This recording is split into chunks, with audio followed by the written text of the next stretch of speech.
लालची लोमड़ी की कहानी में यह है कि एक बार की बात है, एक जंगल में एक चालाक लोमड़ी रहा करती थी। गर्मियों के दिन थे और वह भूख से परेशान होकर जंगल में भटक रही थी।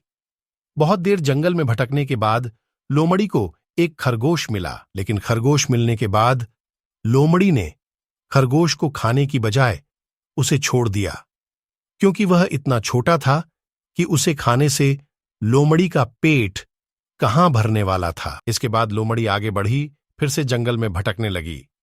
कुछ देर जंगल में भटकने के बाद भूखी लोमड़ी को एक हिरण, डियर, दिखा।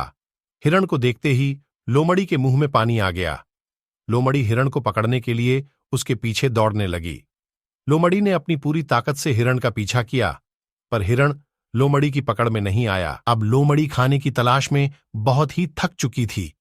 जब लोमड़ी के हाथ हिरण भी नहीं लगा तो लोमड़ी सोचने लगी कि इससे अच्छा होता वह छोटे से खरगोश को ही खा लेती जिसको उसने छोड़ा था।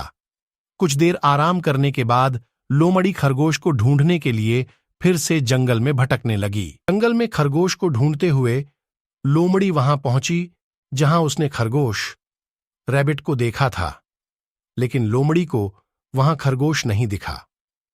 थक हार कर लोमड़ी को अपनी गुफा में लौटना पड़ा, जिसके बाद कई दिनों तक भूखी लोमड़ी अपनी गुफा में भूखा रहना पड़ा और बहुत दिन बीत जाने के बाद लोमड़ी को खाना मिला।